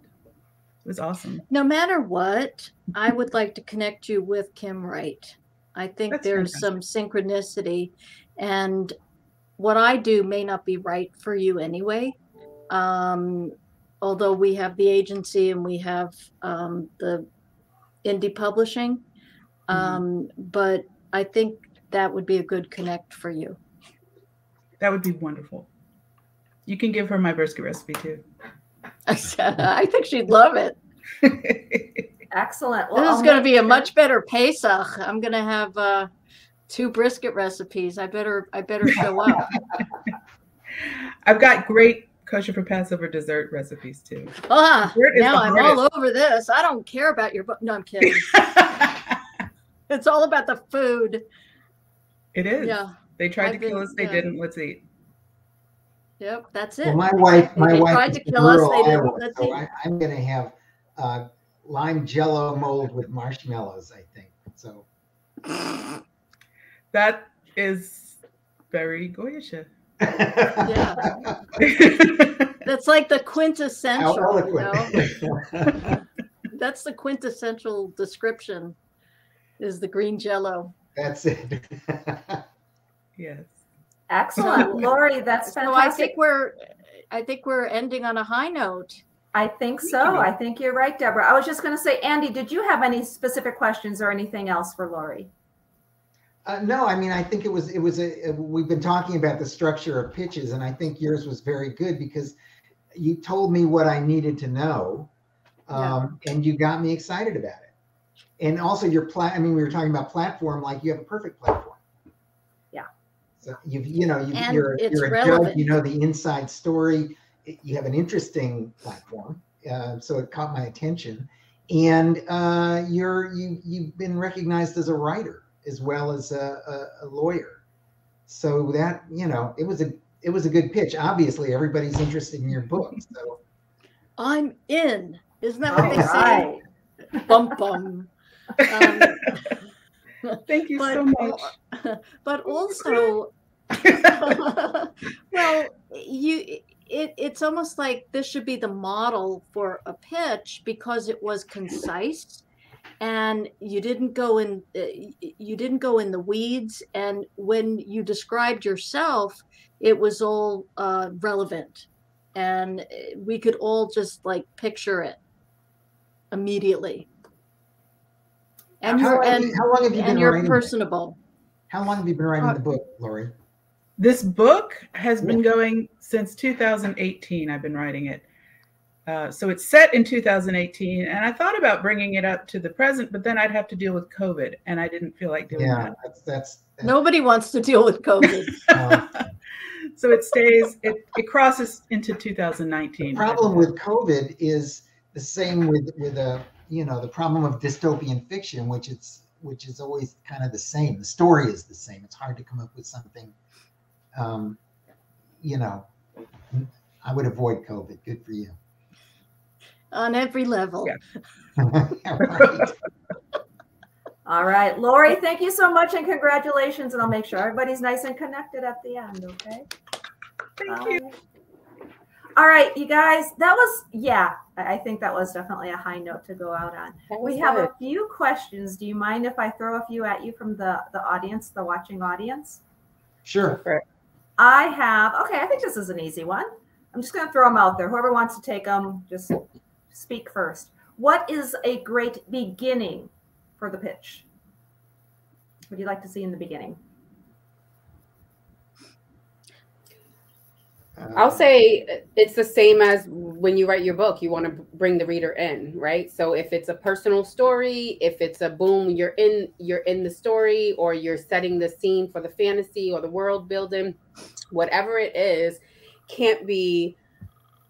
it has to be engaging. It has to pull us in. It can't be, I'm writing a story about, it has to be something that kind of we can sink our teeth into. So that's what I particularly like. I'm a sucker for personal stories, personal connections. So that's what I like to see. I want to see the nuts and bolts, which is just, what's the title? What's the genre? What's the genre is very important. And how many words? Okay. After that, then I want to hear all those things that Angela wants. Back in the day, when I was starting out screening for the agency, I'm dating myself, but before digital, when we were getting physically big bags of query letters, you remember? Okay. And these, they were all in envelopes like this. All right. And I had about 30 seconds to whip through. So it's the same thing when someone's listening to a verbal pitch. I totally agree with Andy. First, I want to know, what is it, nonfiction? Is it fiction? And don't say fiction novel, because that's redundant. And really don't say nonfiction novel. Exactly. Although you could say creative nonfiction. Right. Right. But yeah. And let us know immediately what those types of things. I can remember reading through tons of query letters, and I would get to the end of a letter and not know what the book was about. Right. Yeah. Because they got so flowery and were trying to impress me with the writing, and also don't speak or write above people's heads. We are not impressed. This is a 30-second impression. Little longer with a verbal pitch with something like this, but we are making a quick judgment. We need you to get right to the point. One of the things I want to know in a query letter, are we talking about query letters or pitches? We're talking about query letters now, so let's face it. Well, I was just relating it to query letters, yeah. And because I think there's similarity with a pitch in that right away I want to know what I'm listening for and what it is you're presenting. And once you But please go ahead and talk about a query letter. Other than a fiction novel, I want a sense that a person is professional but not, but that they're, you know, the hardest part of my job, and I would bet a lot of money that Deborah would agree with this, is managing my clients' expectations. And if somebody says this is going to be the next Eat, Pray, Love, which by the way is I see twice a day, you know, Eat, Pray, Love sold 12 million copies. It isn't going to be the next Eat, Pray, Love. And I want my clients, one, to have self-confidence, but not to try to do a kind of a snow job. Like I get things sometimes like, you and I are going to make $1 million on this book. Oh my gosh. Oh my gosh. Do you want to hear the funniest thing? We don't want that. The worst thing you can say is there's never been another book like this, because the first question I ask is, I wonder why that is. I know. Why not? No, the funniest thing is when I get a letter that says, oh, it's going to be the next Chicken Soup for the Soul. You know why?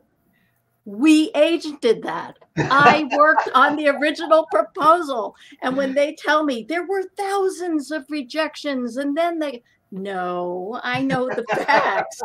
And the other thing is, we don't need hype. And what I am trying to tell people now, when I convince them that they need some kind of author branding, what that means is know who your audience is. There are ways now through keyword research or other types of data gathering where you can actually prove your audience even with numbers. And you could say, if I get a letter from someone or a pitch where they say every woman should read this or every man, they haven't really thought it through.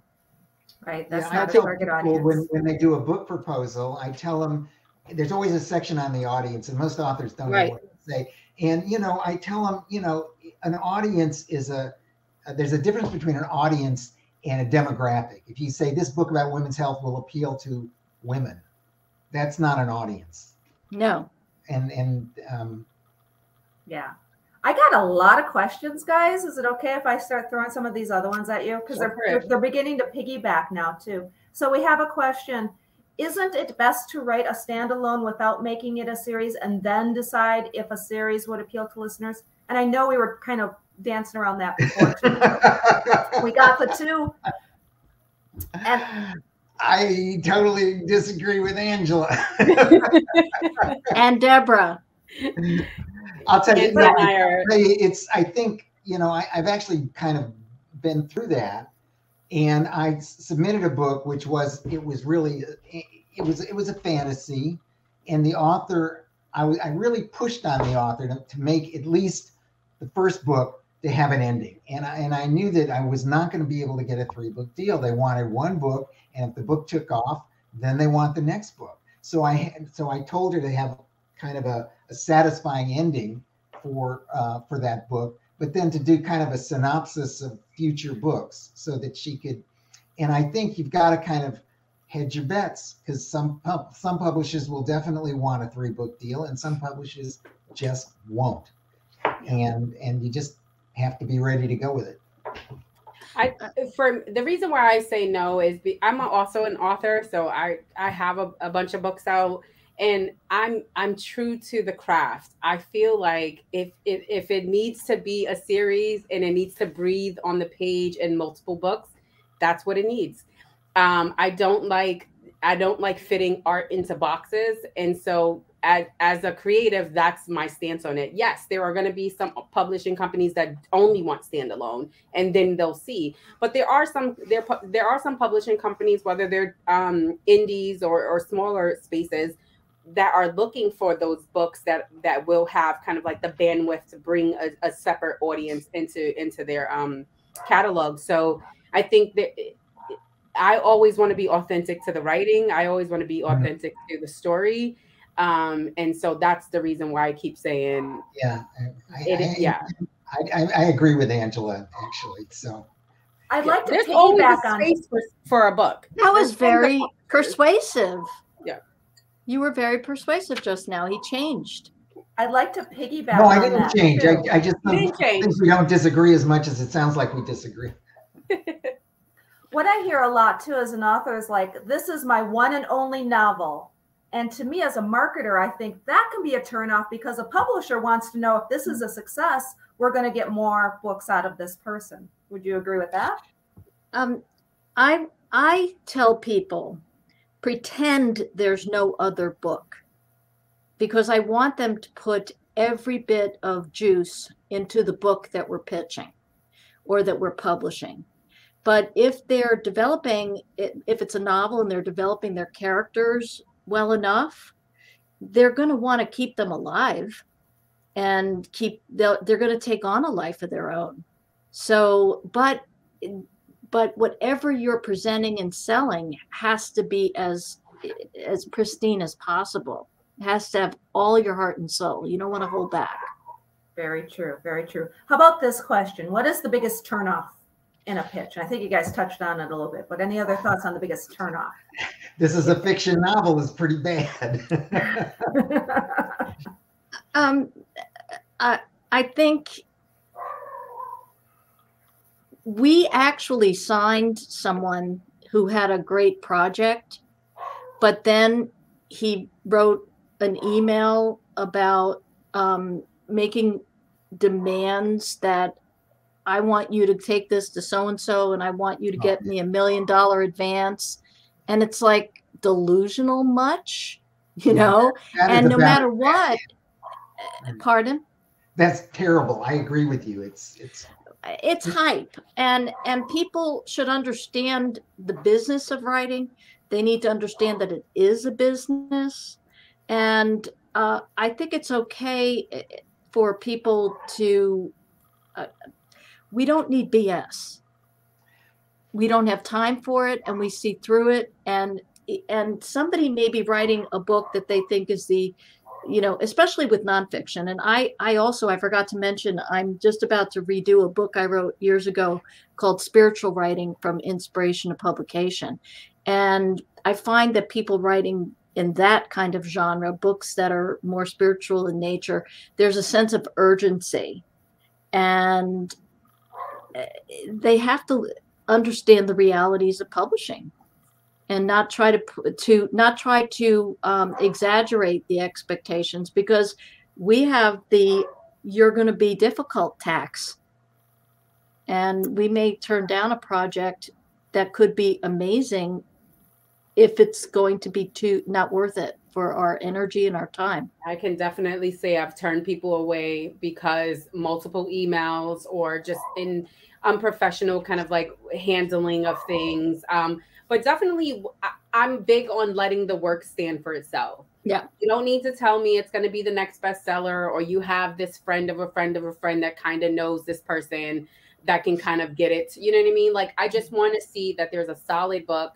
There's a solid manuscript. The characters are speaking for themselves. The plot is there. The problem is there. The wants are there. And let the work speak for itself. That, for me, even if I can't find a space for it at Sunday Dinner Publishing, I'm sending it out to other agents that I know that may be in the realm of looking for these kind of things, because the work is good and not because of the hype, you know, like Deborah said. So I think that that's a turnoff for me.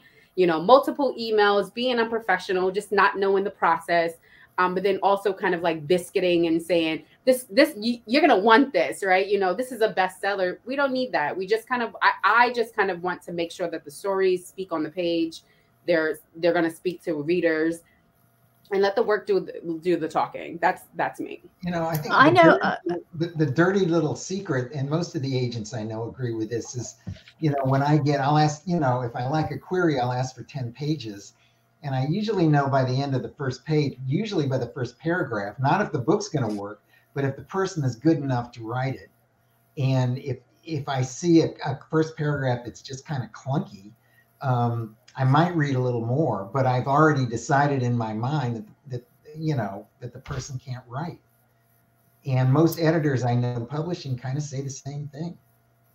Yeah. We had Critique Bar earlier, which was the page 1 critiques with David L. Robbins and Catherine Sands, with just that point. You gotta grab them with that first paragraph or that first page. Deborah, did you have anything to add there? Because I got a couple more questions I want to squeeze in. No, go ahead.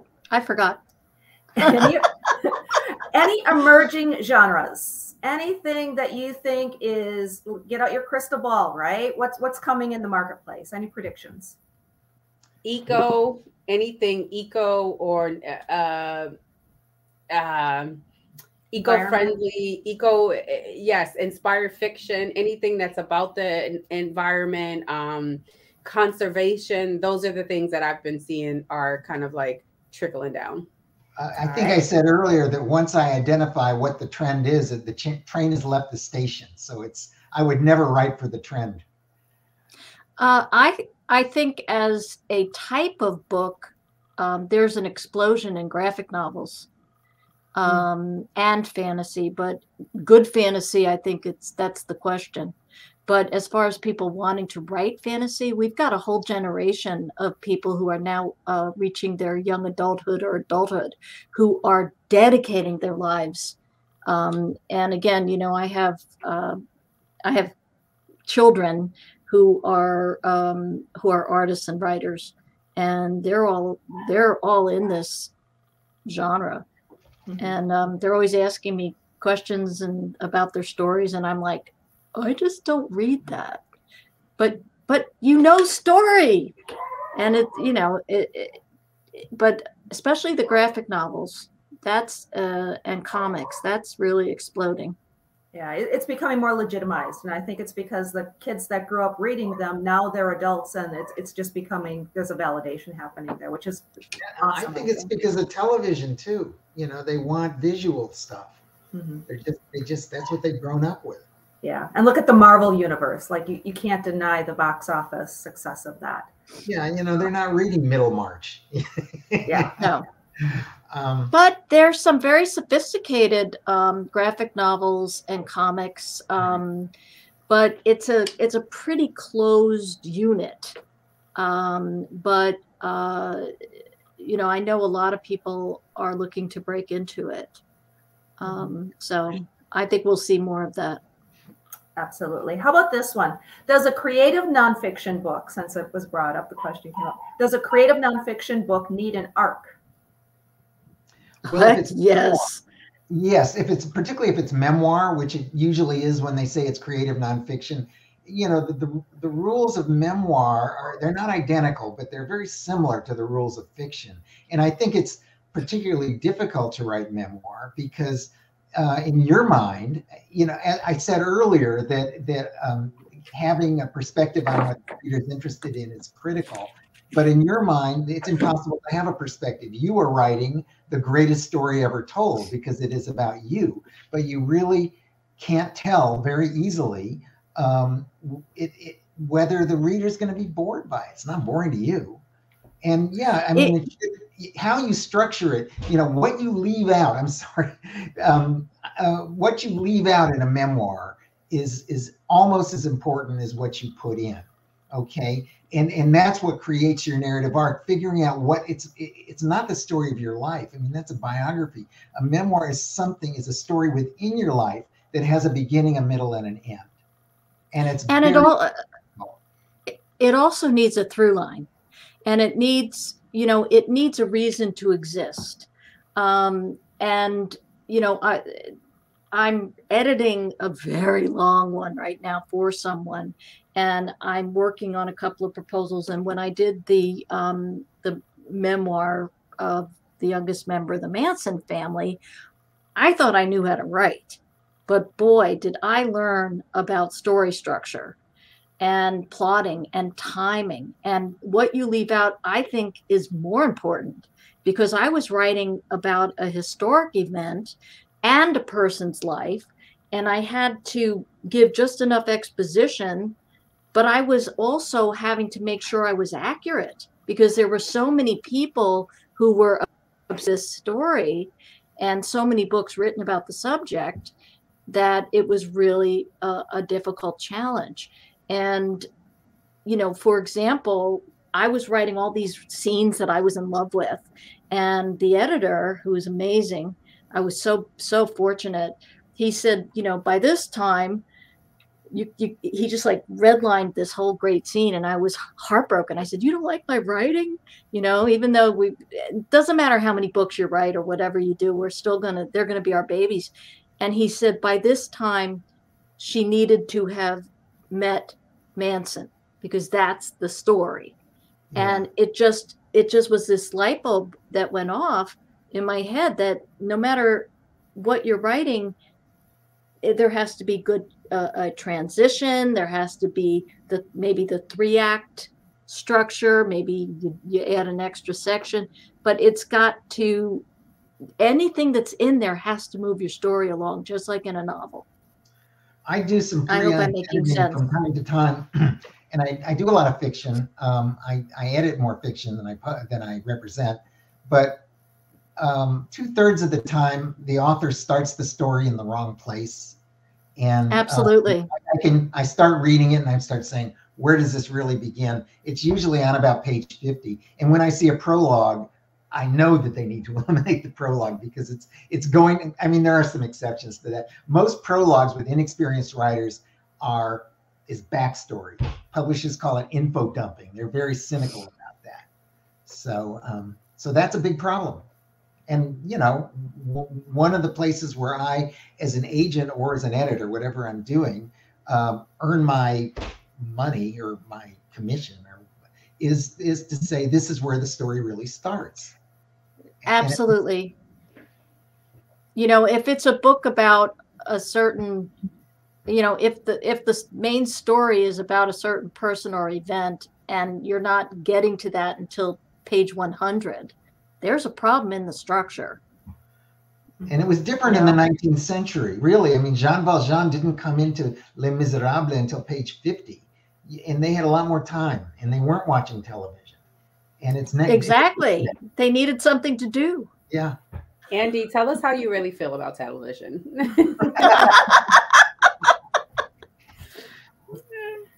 Okay, I'm going to give you guys each a chance to talk about what you've got going on, if you're doing any events, things like that. But one more rather provocative question, I think, here at the end.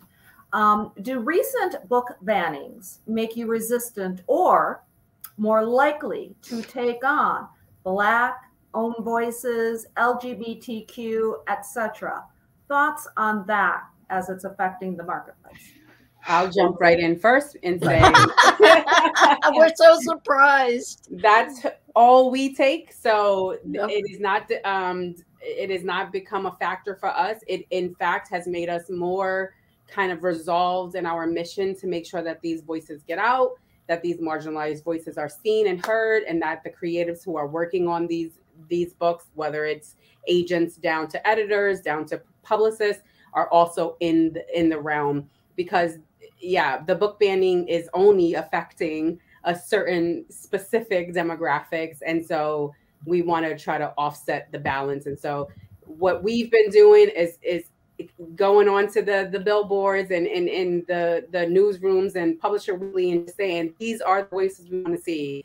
These are the voices we want heard. These are the voices we want to publish.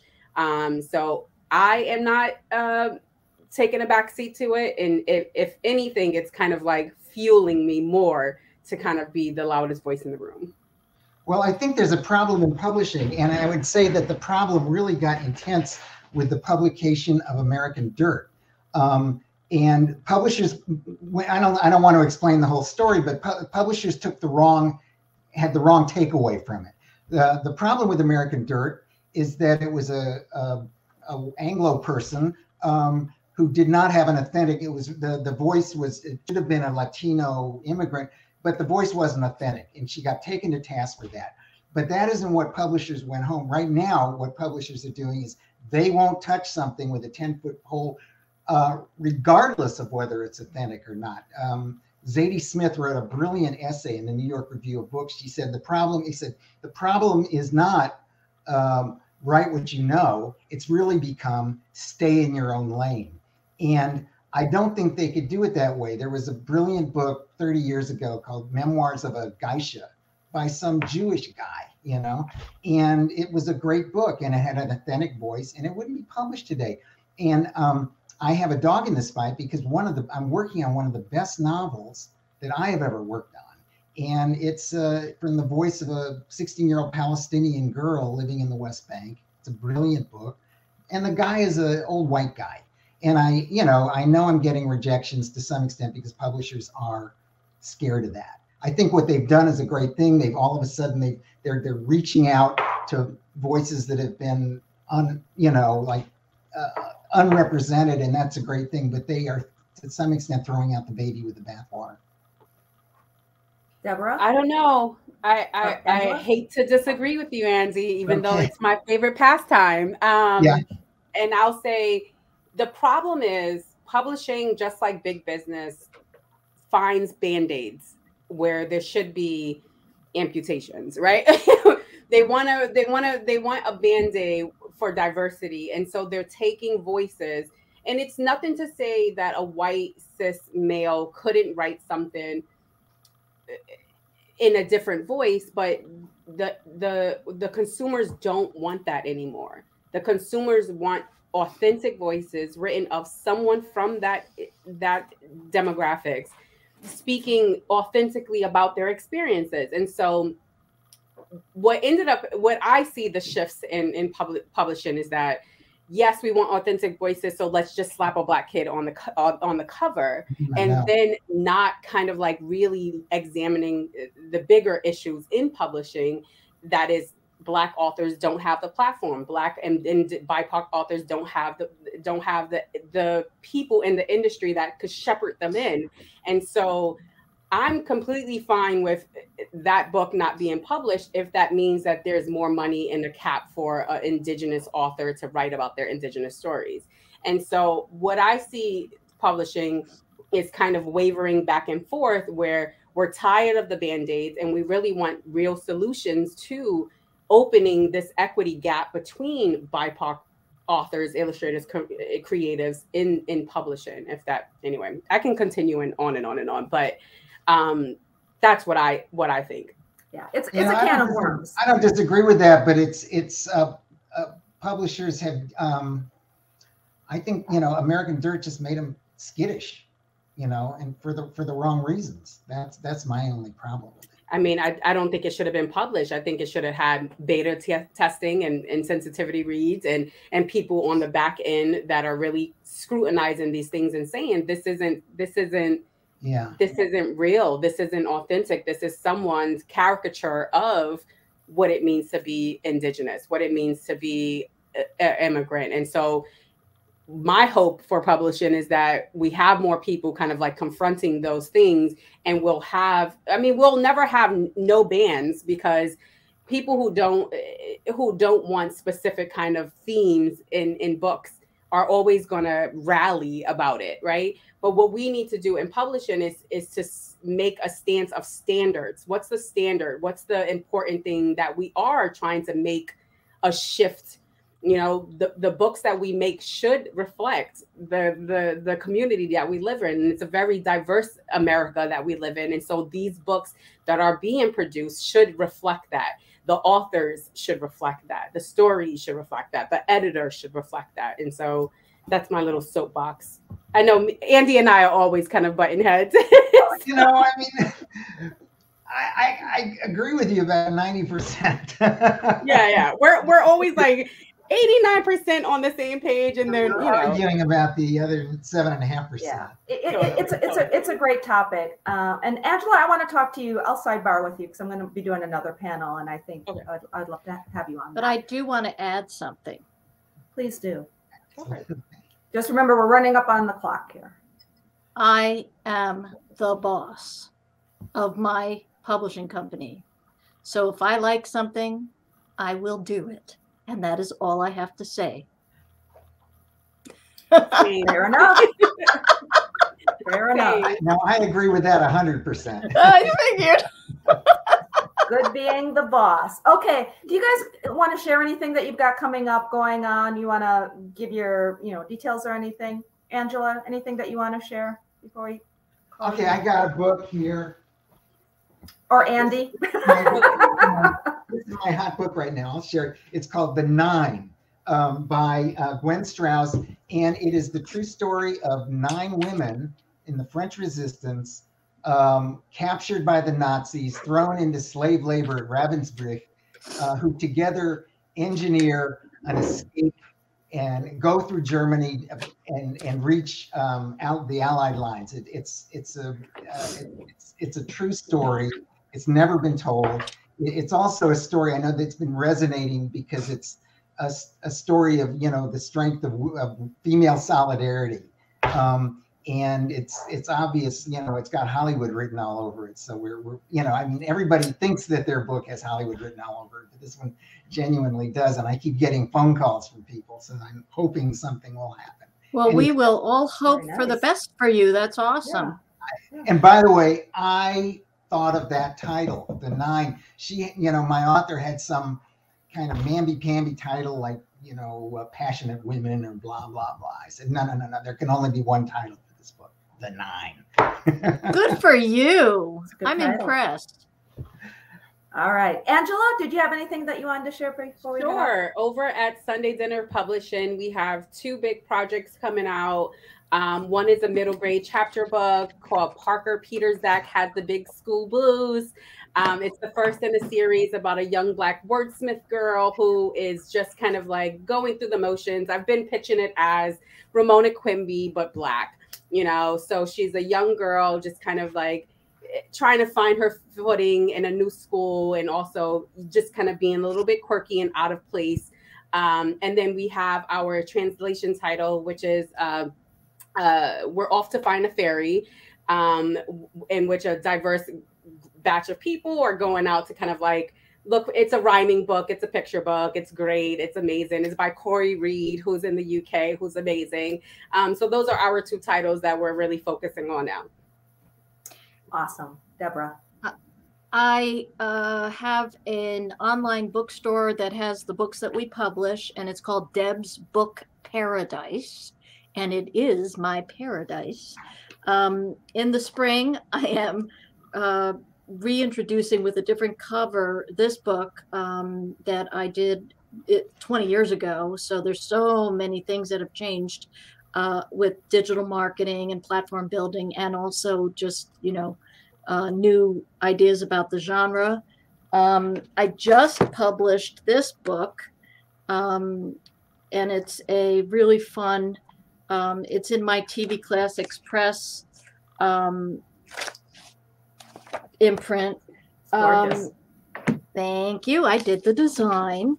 And this is another book that I'm really excited about for teaching Holocaust studies in the classroom. It's based on a play that was off Broadway. We've used the play script and we've used images from, there we go. We've used images from behind the scenes and from the play, and it's got a study guide and book club. The other thing is I'd like to invite everybody to writersnetworking.com. It's a social network for writers, agents, editors, and I want to be a clearinghouse for you to post any of your events. I love what you do, and we're just trying to be there for people to network with each other and to share their triumphs. Writers Networking. .com, right? .com. Excellent. Writers And so that's what we've, yeah, and Deb's Book Paradise, and that should be everything you need in your life. It is everything that we need, and we're out in your life. It's got books, and I'm happy also to feature books from other publishers. So let me know. I can always link to your books, and I'm going to get the 9, and I'm looking forward to your books. And this was great. I appreciate you having me. My pleasure. Thank you all, Angela, Andy, and Deborah.